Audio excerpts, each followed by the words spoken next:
Tourism is often about adventure and exploring new places, but sometimes it ends in tragedy. In this video, we'll explore 5 more real stories of the worst deaths in the history of tourism, cases where vacations turned into deadly disasters. On January 21, 2025, a tragic incident unfolded in Roldanillo, Colombia, a town famous for its ideal paragliding conditions. Known as the paragliding capital of the world, the Aguapanela launch site was bustling with activity that day, as tourists and athletes alike took to the skies. Among them was 38-year-old Paulina Biskup, a Polish national living in Dublin, who had come to experience the thrill of paragliding with her boyfriend and friends. Paulina had built a life in Dublin after graduating from Trinity College and was known for her adventurous spirit. During their trip to Colombia, she and her friends decided to take part in paragliding, though they weren't part of a major event happening in the area at the time. While Paulina launched from Aguapanela, her boyfriend and the rest of the group took off from a nearby site. The day began as an exciting adventure for Paulina. As she soared over Roldanillo's lush terrain, the breathtaking views stretched out below her. However, just minutes into her flight, the situation turned grim. Strong winds caused her parachute to swing violently, making it difficult for her to maintain control. Witnesses on the ground watched in shock as her harness appeared to fail. The parachute began to collapse and Paulina slipped out, falling several feet to the ground. Bystanders screamed as they watched her descend. The sound of the parachute crumpling echoed through the air, and video footage captured Paulina's desperate attempts to regain stability. Tragically, her harness had not been properly secured, and she was unable to prevent the fall. She disappeared into the tall grass below, which provided little to no cushioning against the force of impact. Emergency teams arrived quickly, but Paulina had already succumbed to her injuries. Officials believe the impact was fatal on contact. Local authorities confirmed that the primary cause of the accident was an improperly fastened harness. The investigation revealed that the harness had not been secured correctly, leading to her fall. While human error is being cited as a key factor, the investigation into the incident is ongoing. At the time, Paulina had been enjoying the experience of paragliding in Roldanillo, unaware of the tragedy that would unfold. Paulina's family and friends, who had been in regular contact with her during her trip, were devastated by the news. Her adventurous nature had brought her to Colombia, and the paragliding trip was intended to be a celebration of life. Instead, it ended in heartbreak, leaving a void for those who loved her. In the wake of the accident, Roldanillo authorities emphasized the need for stricter safety measures. They called on operators, locals, and tourists to prioritize safety protocols and thoroughly check all equipment before takeoff. The mayor's office issued a statement urging everyone in the paragliding community to ensure proper inspections and procedures to prevent future tragedies. This incident has also sparked a larger discussion about safety in extreme sports. While activities like paragliding offer thrilling experiences, they come with inherent risks that can be mitigated with proper preparation and vigilance. The events leading to Paulina's fall became a reminder of how crucial these measures are. Questions remain about the circumstances surrounding her death. What if the harness had been double-checked? What if the winds had been less aggressive? Could early intervention have made a difference? These lingering uncertainties haunt both authorities and her loved ones as they seek closure. Though Paulina's life was cut tragically short, her story highlights the importance of prioritizing safety in adventurous pursuits.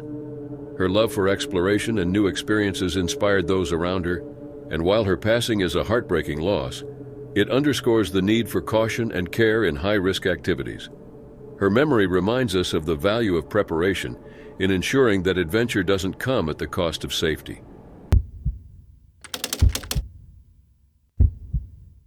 It was September 6, 1988, in Kenya's Masai Mara Game Reserve. Julie Ward, a 28-year-old British wildlife photographer from Bury St. Edmunds, Suffolk, had been traveling across Africa for 7 months, capturing the continent's stunning landscapes and wildlife. Julie planned to return to England within a week, but tragically she never made it home.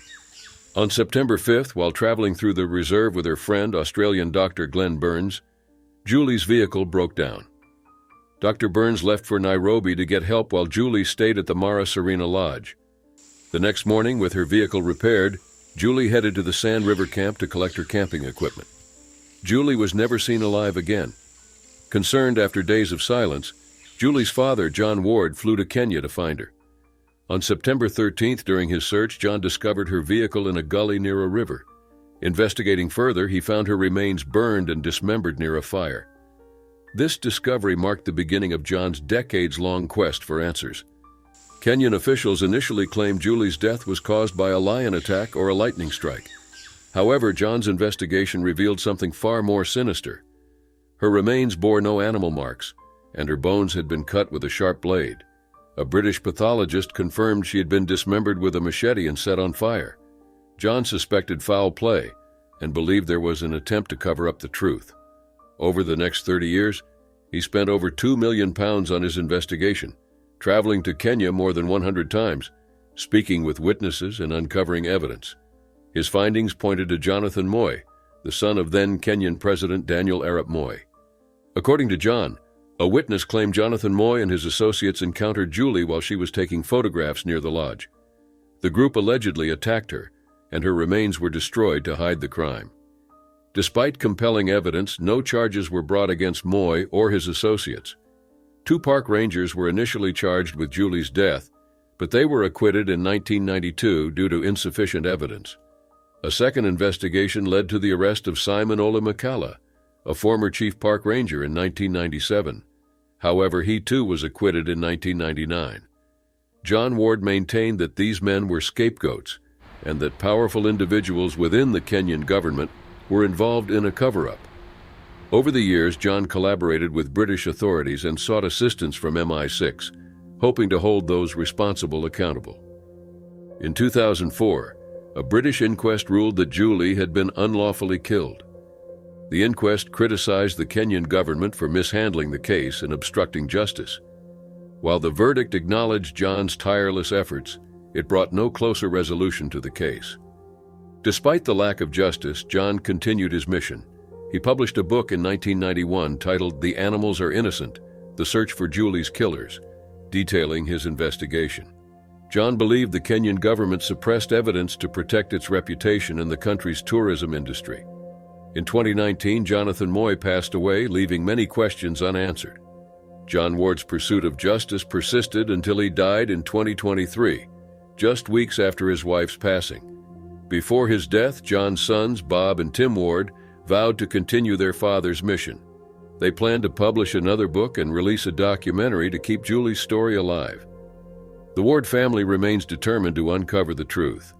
Bob reflected on his father's dedication, describing him as meticulous and deeply committed to finding justice.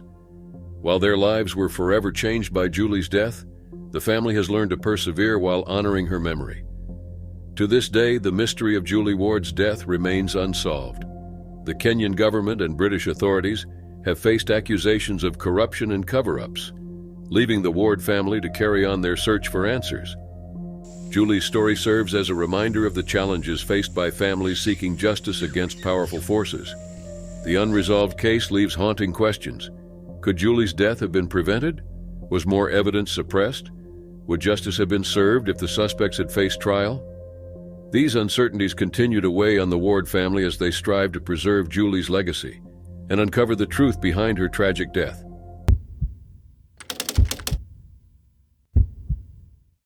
It was October 18, 2024, off the coast of Pulau Masokut Island in Indonesia. Giulia Manfrini, a 36-year-old Italian surfer, was enjoying the waves with 2 close friends, Alexandra Ribas and Massimo Ferro. Known for her love of adventure and her infectious energy, Giulia had co-founded A Wave Travel, a surf travel agency, and had spent years surfing in the Mentawai Islands, a place she considered her second home. Giulia had a background as a professional snowboarder, but had devoted much of her life to surfing. That morning, as the group surfed near the southern part of Siberut Island, something completely unexpected happened. A swordfish suddenly leaped out of the water, striking Giulia in the chest. Its sharp bill caused severe injuries, piercing 5 centimeters deep. Giulia's screams alerted her friends, who immediately rushed to help. They tried to provide first aid, but a large wave complicated their rescue efforts. The group managed to bring Giulia to the shore, where a doctor among them attempted to revive her. Despite their desperate efforts, she was unresponsive. Julia was quickly taken to the Pepe Pasakiat Tailaloi Health Center, but her injuries proved fatal. The swordfish's bill had struck near her heart and she was pronounced dead shortly after arrival. The news of Julia's death shocked the global surfing community. Known for her vibrant personality, Julia had inspired many with her passion for the sport and her adventurous lifestyle. James Colston, her co-founder at A Wave Travel, shared a heartfelt tribute, calling her the heart and soul of their company. He described Julia as someone whose enthusiasm for surfing and snowboarding had touched countless lives, adding that she passed away doing what she loved in a place she adored. Such incidents are incredibly rare. Reports of swordfish injuring humans are almost unheard of, with only a few cases documented globally.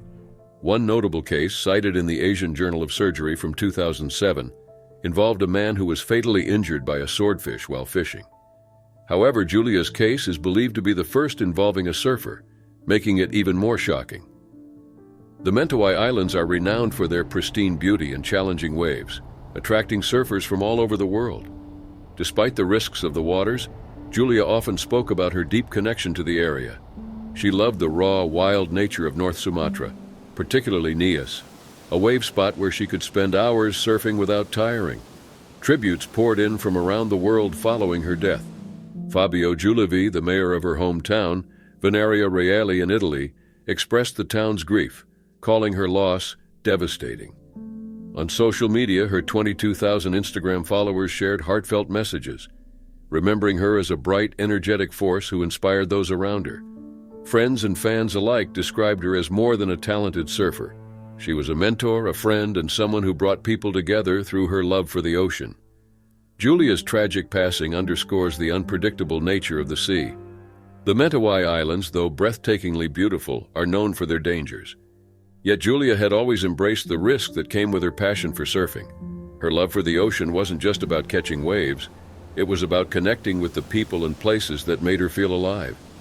While questions remain about the freak accident, why the swordfish leaped, whether it could have been avoided, her friends and family focus on the legacy she left behind.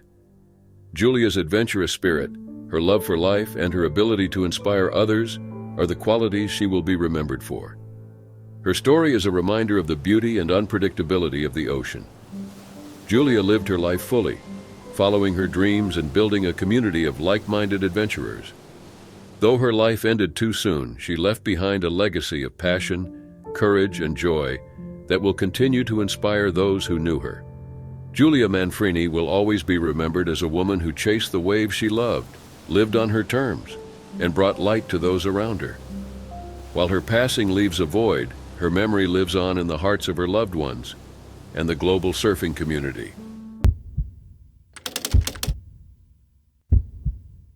It was September the 15th, 2024, in Naples, Italy. Chiara Giaconis, a 30-year-old manager for Prada, was celebrating her birthday with her boyfriend, Livio Rousseau.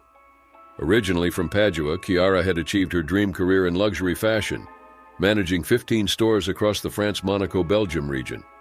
Living in Paris, she had worked with brands like Moncler, Givenchy, and Christian Louboutin. The couple's Naples trip marked a special milestone, and they were wrapping up their vacation with a stroll through the Spanish quarters before heading to Capodichino Airport for their flight home that evening. As they walked the narrow streets, Chiara carried a backpack and bag, while Livio handled their luggage on a trolley. It seemed like an ordinary afternoon in one of Naples' busiest neighborhoods. But as they passed under a building on Via Sant'Anna di Palazzo, tragedy struck. From the third floor of the building above, a heavy decorative statue fell suddenly. The 2-kilogram piece, depicting an ancient pagan deity, came crashing down without warning.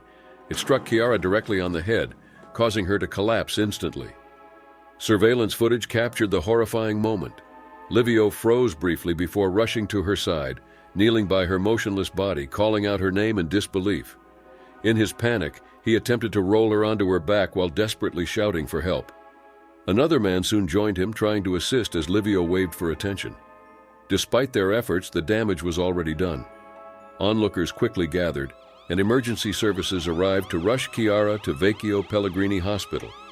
She was later transferred to Ospedale del Mare, but despite medical intervention, Chiara passed away on September 17th due to severe head injuries. The news of her death devastated her loved ones and shocked her community. Known for her determination and success in the competitive world of fashion, Chiara was admired for her ambition and talent. Her sudden loss was felt deeply by family, friends, and colleagues alike. Local authorities launched an investigation into how the statue had fallen. Initial reports suggested that it might not have been accidental. Investigators believed the object may have been dropped or thrown from the balcony, possibly by children inside the apartment. Police worked with the Naples prosecutor's office, opening a case for involuntary manslaughter and interviewing the apartment's occupants. It was discovered that multiple people, including minors, had been in the apartment at the time. Authorities were still determining whether the fall was due to negligence or a deliberate act. While the possibility of a tragic accident remained, investigators focused on the responsibility of the building's occupants and maintenance issues. Chiara's father, Gianfranco Giaconis, a respected condominium administrator in Padua, publicly thanked the doctors who had fought to save his daughter's life. Despite his immense grief, he acknowledged their professionalism and compassion during the ordeal. In the days following her passing, the Spanish quarters became a place of mourning. Residents, tourists, and officials gathered for a candlelight vigil in Chiara's memory. The mayor of Naples, Gaetano Manfredi, expressed his condolences to her family, calling the incident a great sorrow. Veneto's governor, Luca Zaia, also shared his grief, reflecting on how everyone had hoped for her safe return home. Chiara's tragic death raised serious concerns about public safety and the condition of Naples's historic buildings. The city, celebrated for its beauty and history, now faced scrutiny over its maintenance standards. While authorities continued their investigation, the family was left to grieve the loss of a young woman with a bright future. Chiara had been living her dream in the world of luxury fashion, a career built on years of hard work and dedication. Her sudden passing left a mark on all who knew her. Although questions remain about what caused the statue to fall, one fact is certain: this preventable tragedy took the life of someone deeply loved and full of promise. It was October 25, 2023, in Indonesia's Limpakuwus pine forest. The Geyong Bridge, a glass-bottom walkway supported by two giant golden hands, was a major tourist attraction. Spanning 30 feet or 10 meters above the forest, its clear floor gave visitors thrilling views below and made it a popular spot for photos. That Wednesday morning, a group of 11 tourists from Cilacap, Central Java, gathered to walk the bridge. The atmosphere seemed calm as they stepped onto the transparent structure, unaware of the danger awaiting them. At around 10 a.m., the glass panel suddenly gave way. The shattering glass echoed through the forest, followed by the terrified screams of visitors. 4 tourists fell as the structure collapsed. 2 of them plummeted to the ground below. Tragically, one of them was pronounced dead at the scene. The other miraculously survived with only minor injuries. The remaining 2 were thrown off balance but managed to hold on to the bridge's frame, clinging desperately to avoid falling. Onlookers rushed to pull the 2 to safety. Meanwhile, another tourist who had fallen managed to climb back onto the bridge, while the lifeless body of the deceased victim lay below. Video footage captured the chaos, showing both the rescue efforts and the grim aftermath. As investigations began, it became clear that the tragedy wasn't a random accident, but the result of neglect. Concerns about the bridge's safety had been raised months before. In April 2023, Ika Purnomo, chairman of the Limpakuwus Pine Forest Cooperative, urged the bridge's management to evaluate the structure after visitors raised concerns about its stability. However, the manager failed to take these warnings seriously. Instead of attending a meeting to address the issue, he sent a representative who left without discussing the matter. Despite the clear warnings, no meaningful action was taken to inspect or strengthen the bridge. This negligence raised serious questions about the bridge's maintenance and safety standards. The collapse quickly became a national issue. Local police sealed off the area as a crime scene and launched an investigation. The Limpakuwus Pine Forest, which operates separately from the Geyong Bridge, was temporarily closed for further safety inspections. The tragedy also brought attention to the growing trend of glass-bottom walkways. While these attractions offer breathtaking views, they pose risks when safety is compromised. Tourists often trust that such structures are secure, but incidents like this reveal how quickly things can go wrong. This was not the first time glass walkways had raised concerns. In 2021, a man in China was left clinging to the side of a glass bridge after strong winds damaged the structure. Though he was rescued, the event highlighted the potential dangers of these attractions. In the case of the Gyeong Bridge, the tragedy might have been prevented if safety concerns had been taken seriously.